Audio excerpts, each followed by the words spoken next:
Invite you all, thank you, sir. Invite you all to go ahead and take a seat. It is always an honor to welcome new citizens to the United States. It's even more special doing so the week we celebrate our 244th anniversary of the Independence Day of our great country.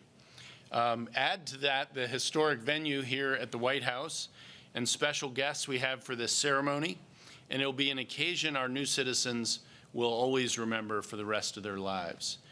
It's now my great pleasure to introduce Acting Secretary of Homeland Security, Chad Wolf.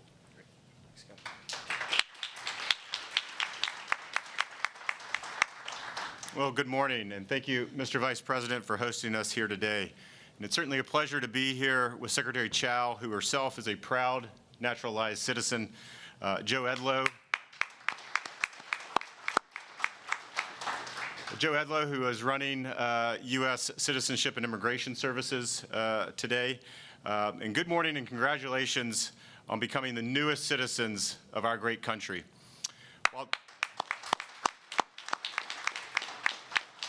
While the oath that you will swear today, you all have completed one of the most important journeys of your lives, and that's becoming an American citizen.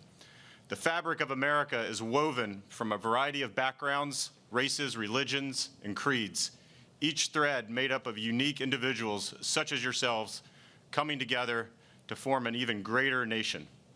Among the 16 new citizens here today are individuals from 12 countries across the globe, from our Canadian neighbors to the north, Chile to the south, Philippines to the west, and Turkey to the east.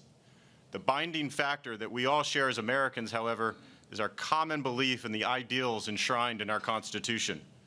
These ideals including freedom, liberty, and the rule of law allow us to come together as one people. These ideals are the foundation of what makes our country great, and the citizens that uphold these values and the commitment to them are our way of life, or what make America so special. Since our country's inception, naturalized citizens have lived, worked, prayed, and even fought and died side by side with their fellow Americans. Many have made incredible contributions to our society through hard work and appreciation for our ideals and self-sacrifice.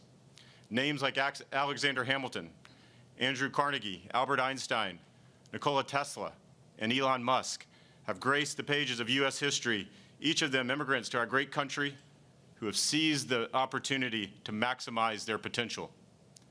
For centuries, our republic has fostered an environment in which an individual is given the opportunity to make their own choices, free from the unfair and deadly policies placed upon them by dictators and authoritarians.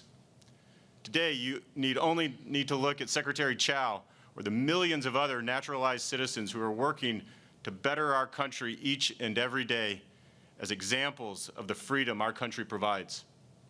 As the Acting Secretary of Homeland Security, I have the privilege and the honor of overseeing our country's immigration and naturalization system, and it has been one of my greatest honors of my career to welcome hundreds of thousands of new citizens to the American family each year.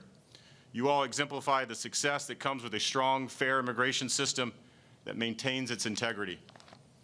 And while each of you has reached an incredible milestone here today, it is just one chapter in your American story. It is up to you how the rest of the pages will be written. So again, congratulations on this tremendous accomplishment. And now I'd like to introduce Staff Sergeant Edmund Milley, who will lead us in singing our national anthem. Please rise.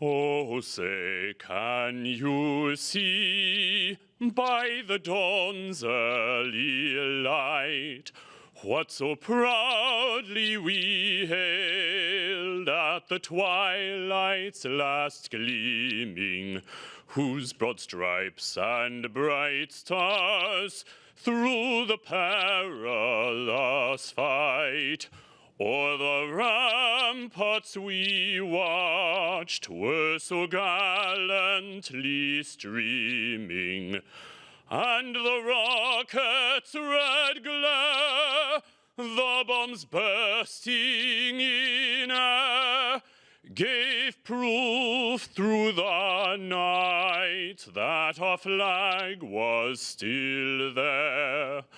Oh, say, does that star-spangled banner yet wave o'er the land of the free and the home of the brave?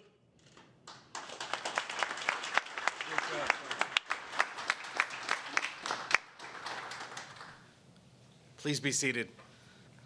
Thank you, Staff Sergeant Milley, for that beautiful rendition of the Star-Spangled Banner. Ladies and gentlemen, my name is Joseph Edlow. I am currently the Deputy Director for Policy at U.S. Citizenship and Immigration Services, and it's an honor to be here with you all today on behalf of USCIS. The song we just heard, our national anthem, was penned by Francis Scott Key, who was inspired to write it after seeing the American flag still waving after the British attack on Fort McHenry in Baltimore, my hometown, during the War of 1812. Our flag tells our story. It is a story of a nation whose founders knew the value of hard work and perseverance, of idealism and opportunity. Many of you have similar stories of hard work and dedication that have led you here today, and I congratulate you on those efforts. Now I have the privilege of calling the countries of the naturalization candidates. Candidates, when you hear your country of nationality called, please stand and remain standing. Canada. Chile. Côte d'Ivoire. Dominican Republic. El Salvador. Ethiopia. Ghana. Kenya. New Zealand, Nigeria, Philippines, and Turkey. Mr. Cuccinelli, I present to you 16 candidates representing 12 countries who have applied to become citizens of the United States. Each of the candidates has been interviewed by an officer of USCIS and, unless exempted by the law, has demonstrated the ability to read, write, and speak words in the English language. Each has demonstrated his or her knowledge and understanding of the history and the principles and form of the government of the United States. Mr. Cuccinelli, I recommend that these candidates be administered the oath of allegiance, thereby admitting them to United States citizenship. So candidates for naturalization, if you would raise your right hand and repeat after me. I hereby declare on oath that I absolutely and entirely renounce and abjure all allegiance and fidelity to any foreign prince, potentate, state or sovereignty, of whom or which I have heretofore been a subject or citizen, that I will support and defend the Constitution and laws of the United States of America against all enemies, foreign and domestic, that I will bear true faith and allegiance to the same, that I will bear arms on behalf of the United States when required by the law, that I will perform non-combatant service in the armed forces of the United States when required by the law, that I will perform work of national importance under civilian direction when required by the law, and that I take this obligation freely without any mental reservation or purpose of evasion. So help me God. Congratulations.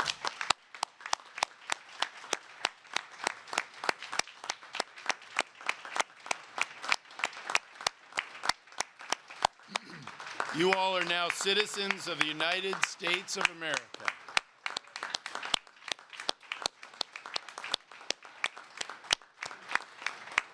And if you would please remain standing, as your first act as new United States citizens, I would ask you to join me in the Pledge of Allegiance.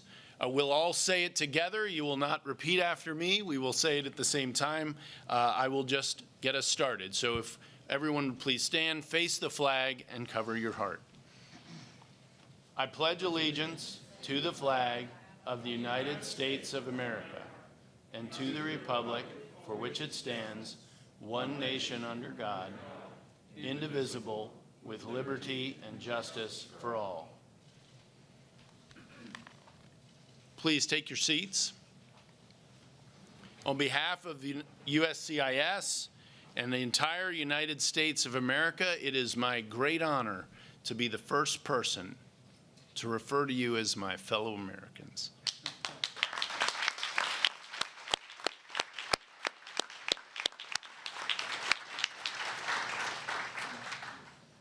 In taking the oath of allegiance to support and defend the Constitution of the United States, you've gained important new rights and responsibilities, along with ownership of America's future. I hope this day inspires you to fully exercise those rights and to meet your responsibilities that accompany your new status as citizens of the United States. Our next speaker is U.S. Secretary of Transportation Elaine Chao. This is her second cabinet position. Previously, she served as U.S. Secretary of Labor, the first Asian American woman in American history to be appointed to the President's cabinet, and certainly the first to be appointed twice. She herself is an immigrant to this country, as you heard earlier from Secretary Wolf. Secretary Chao has a distinguished career in private, public, and nonprofit sectors. She is a graduate of Harvard Business School and the recipient of 37 honorary degrees, doctorate degrees. She's the eldest of 6 daughters and exemplifies the opportunities that are so abundant in America. And it is her history and accomplishment that make her truly one of the most unique speakers at naturalizations that we have ever had. And it is my honor to introduce Secretary Chao.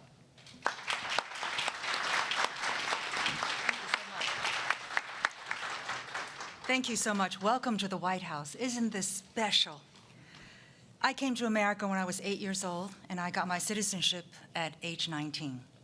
My family's journey is one that I'm sure you've heard a lot about from many other people because you share the same experiences.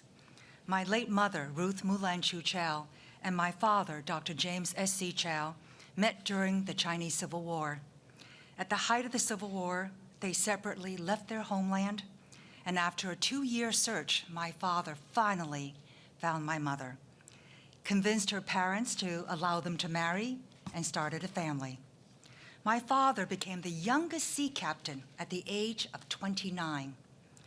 He took a national examination, scored #1, broke all the records, and this gave him the chance to come to America, but only him. So my mother, my 2 sisters, and I were left behind. Our family was separated for 3 years before he was able to get us. We came aboard a cargo ship because that was all he could afford at the time. When our ship sailed into New York Harbor, we were filled with happiness, but we were also very anxious, wondering whether we would ever survive in this new country. Our initial years in America were very challenging. I don't need to tell you that. But my parents never lost faith in the promise of America and that America was a land of opportunity and that our futures would be bright. Each of you come with your own stories of coming to America. I am here to affirm to you that your hard work and sacrifices are well worth it. This is a wonderful country with so many opportunities. Congratulations on becoming an American citizen, and being able to carry that precious blue passport whenever you leave our borders. Now, it's my great honor and pleasure to introduce the one that you really came to listen to, our great featured speaker, Vice President Mike Pence. Not yet. The Vice President is a man of great faith, compassion, and experience who, along with our Second Lady, Karen Pence, has devoted his life to serving others. He wanted to be here today to welcome you, to congratulate you, and celebrate this great day with you. So please join me in giving a rousing welcome to the Vice President of the United States, Mike Pence.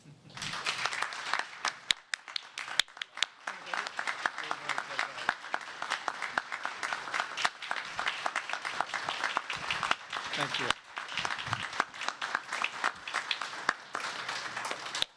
Well, thank you all for that warm welcome, and it is a great honor for me to be here on such a special day to welcome 16 new Americans to the American family. Give yourselves a round of applause. And it's an honor to be here with some extraordinary public servants as well. You just heard about her personal story, but she has done an extraordinary work for this nation, serving multiple administrations, and I hope she proves to each and every one of you that this is the land of opportunity. Would you join me in thanking the 18th Secretary of Transportation, Secretary Elaine Chao? Thank you so much. And also, I want to thank Acting Secretary Chad Wolf and Acting Deputy Secretary Ken Cuccinelli and the Deputy Director Joe Enlow. I hope you could see from where you were seated the emotion on their faces as they had the privilege of playing a role in welcoming you to the United States of America. These are men of integrity who love this country, and they love to welcome new Americans. Give them all a round of applause, will you? They're very special people. And let me also extend congratulations from another friend of mine. I just left him a few minutes ago. We were celebrating some great news in America, but I know he'd want me to extend his congratulations to each and every one of you. So to all the new Americans in the room, I extend congratulations and welcome from the 45th President of the United States of America, President Donald Trump.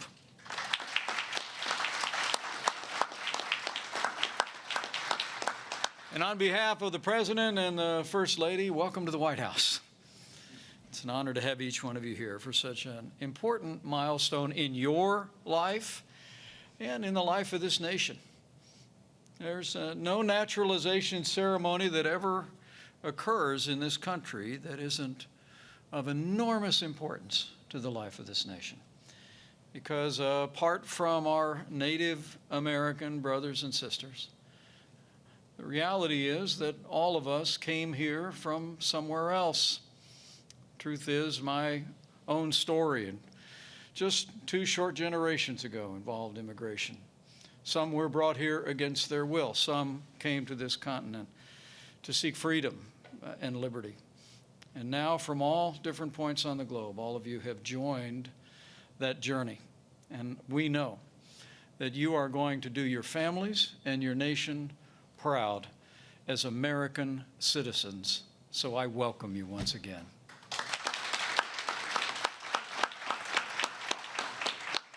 And I'm told that this class comes from 12 countries across 5 continents. It was inspiring to see the range of backgrounds being standard during introductions, but you also come from just about every walk of life.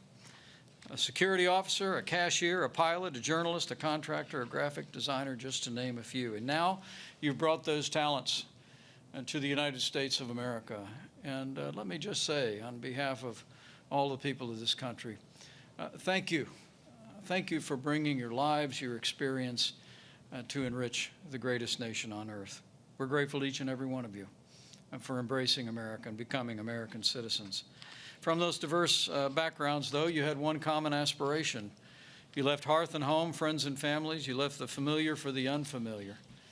You're part of the long American story that we will celebrate in just a few short days. And you come at a time of unique challenges in America and across the wider world as we deal with an unprecedented pandemic. But I think the world has seen, and you will continue to be a part of a story that demonstrates the resilience and the strength of the American people. Because as the jobs numbers testify today, nearly 5 million jobs created in the last month, we're opening up America again. And you're in the midst of a great American comeback. And you'll be a part of that. Our history now is your story. And by bringing your talents and your energies and your enthusiasm and your devotion so eloquently articulated, not just in the oath that you took, but in the pledge that we all recited, we know you're going to play your own individual part in making a stronger and more prosperous America. And it's good to be with you as we're just a few days away from celebrating our Independence Day. 244 years ago, a group of Americans gathered in Philadelphia and signed a document pledging their lives, their fortunes, and their sacred honor behind a set of ideals, a commitment that all are created equal, even though at that time in the life of our nation, some were not considered that way. We committed to a more perfect union. And each and every year since, our nation has strived for a more perfect union, and I know with the diversity of backgrounds that each of you bring, you will enrich America and be a part of our steady march toward that more perfect union, and I thank you. I truly do. But you may not know that 244 years ago today was also a momentous day. July the 2nd, 1776 was actually the day that a man who would become our first vice president said that we'd be celebrating our independence. You may not have actually known this, but it was on July the 2nd, 1776, that Congress actually declared independence by adopting a resolution. And John Adams, our first vice president, I'm partial to vice presidents, actually wrote in a letter to his wife Abigail, quote, "The second day of July 1776 will be the most memorable epoch in the history of America." He said, "I am apt to believe that it will be celebrated by succeeding generations with great anniversary festivals, with pomp and parade, shows and games, sports, guns, bells, bonfires, and illuminations." Well, actually, we celebrate that 2 days from now, but now you're a part of the great and storied history of July the 2nd. So welcome.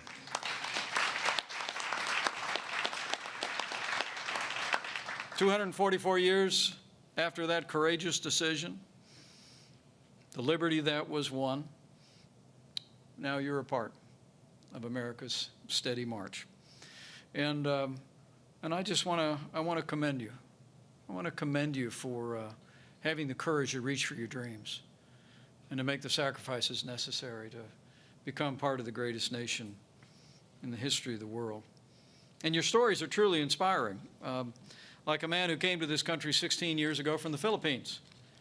His family's already making contributions to this country. One of his sons, I'm told, serves as an Army medic at Fort Carson in Colorado. Another of his sons is a cargo specialist in the Army Reserve. What a great family.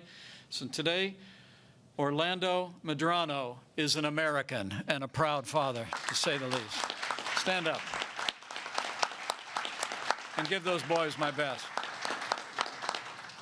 And I was also inspired by the testimony of a woman who's here today who said, and I quote, that as an American, I can travel, I can go to school, I can vote, I can achieve my goals and my dreams.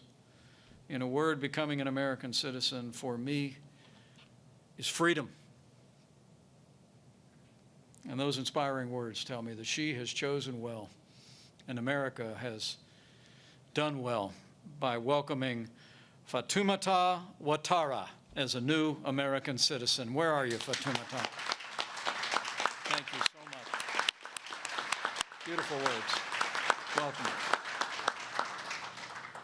And at this moment in the life of our nation, it's also deeply meaningful to hear the story of a man from Nigeria who works as a security officer and had a dream of becoming a police officer in the United States, a dream that we hope he pursues, a great and noble profession. Those who serve and protect our communities are the best among us. So allow me to thank and to congratulate Olanre Waju Akin Remi. Great job. Congratulations. I'm just glad I got through those great names, those beautiful names. And thank you for your patience. But frankly, all your stories are inspiring. All your stories are now a part of the American story. And I must tell you, the reason why I've made this a bit of a tradition since becoming your vice president is because it's part of my story too. The reality is that just like you had the courage to step forward, to come to America and to go through the process of becoming American citizens, my grandfather did the same.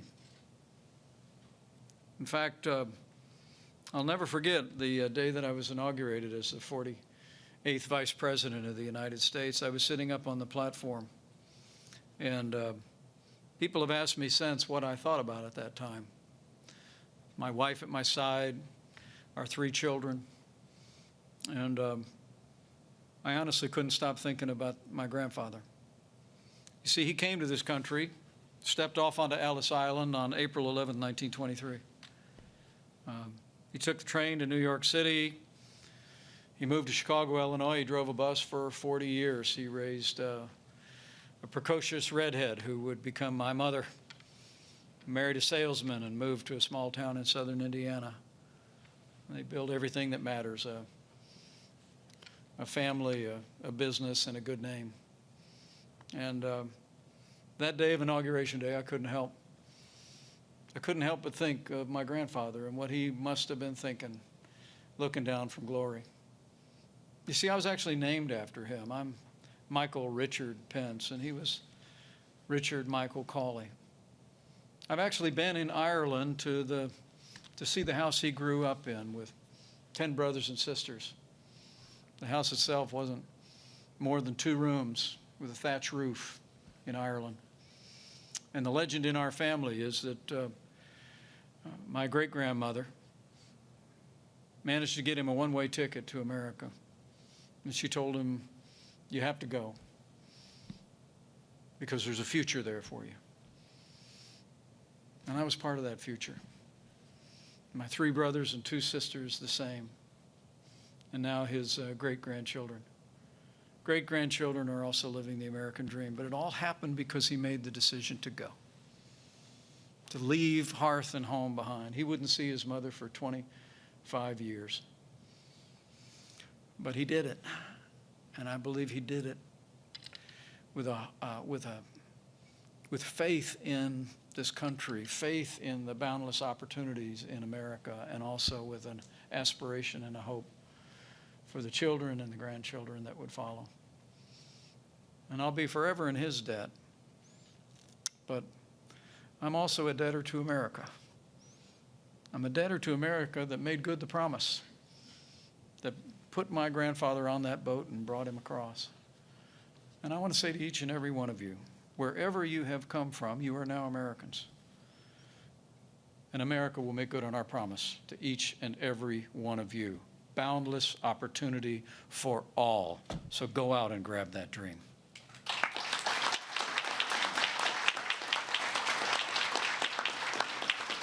But as I close, let me say on this day, when you become citizens of the freest and most prosperous nation in the history of the world, there's a Bible verse that I've long cherished. It reads, "To whom much is given, much will be required." And as you embrace the responsibilities of citizenship and the privileges, I hope you also find a way to give back for all that you've been given on this day. Raise a great family. Build a business. Serve in law enforcement. Even put on the uniform of the United States. be a teacher, volunteer at a local service club, or run for office. Find a way to serve. Find a way to give back. Live out the oath that you just recited to this country in your everyday lives. And I promise you, everything that you give to America, you will receive beyond anything you could ask or imagine back. You've inherited a legacy of liberty that generations of Americans have paid for with their lives. And so use it well and do your part. And finally, like that Irishman I was talking about, and like each and every one of you, keep dreaming big. There are no dreams too big in the land of the free and the home of the brave. You work hard. You play by the rules. Sky's the limit. So congratulations to 16 new Americans. May God bless you, and may God bless your new home, the United States of America.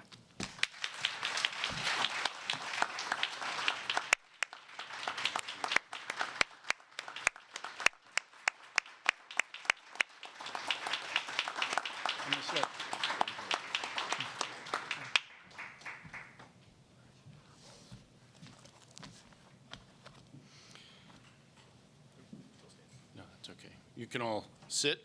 It'll be brief for some of you.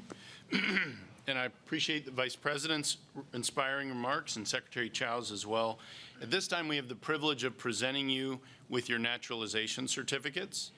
All right, now I will call your names one at a time and would ask you to come up, shake Secretary Wolf's hand or elbow bump, yes. And Joe Edlow will have your naturalization certificate. And Joe, do these need to be signed or are they already signed?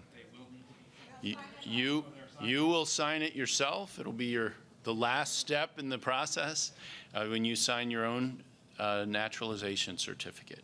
So I will call you one at a time, and once you're done, you can return to your seat. Nigatu Bahiru Goba.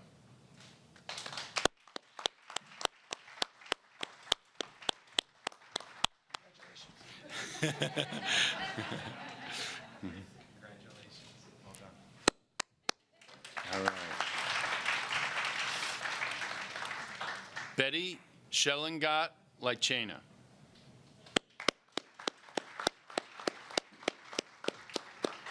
Congratulations. Congratulations. Well done.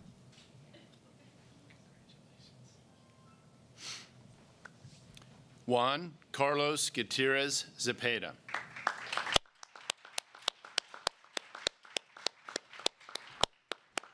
Congratulations. Congrats, Juan. Well done. Congratulations. So congratulations in the age of COVID here. Michelle Kofi Ba.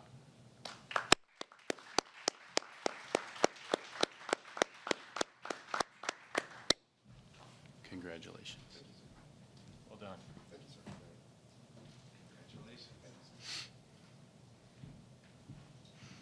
Michelle Marie Eviard.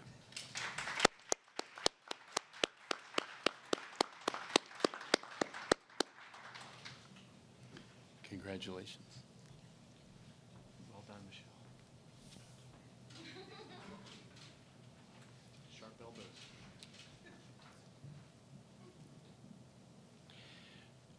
Dora Ivana Lemus Tobar.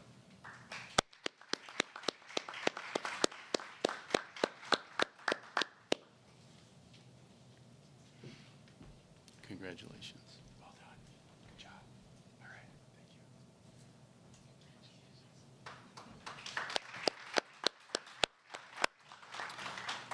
you. Isania Karakus. Congratulations. Congratulations.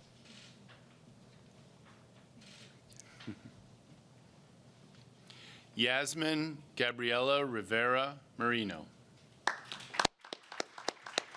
Congratulations. Congratulations.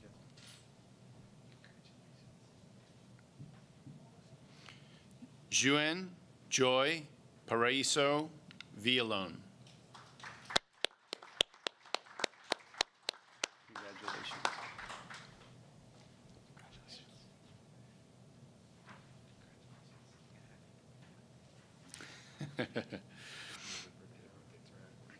Orlando Maralit Medrano. Congratulations.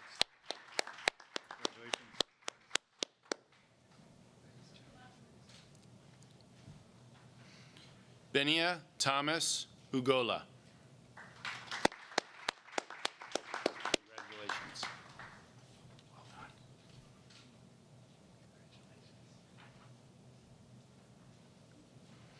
Fatumata Utara Epsi Utara.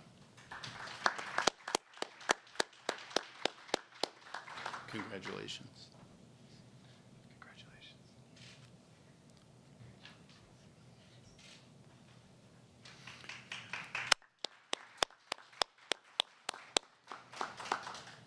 Olanriwayu Waremu Akinreme.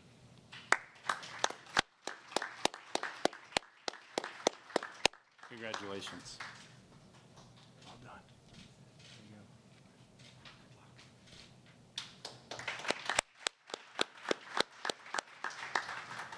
go. Maria Stoyanovich Nakova. Congratulations. Good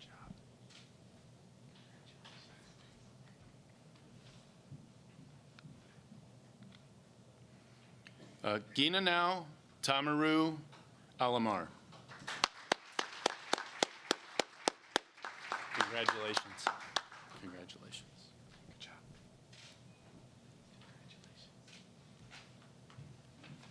Elvira Josefina Mendoza Santos. Congratulations. Good job. Well done.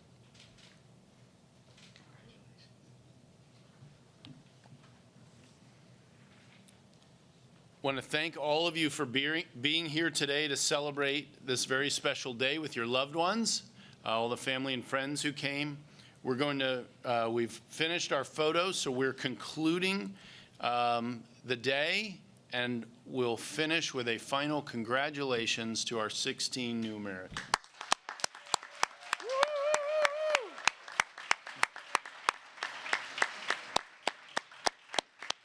This is legitimate hooting at the White House. Yes, congratulations. You all have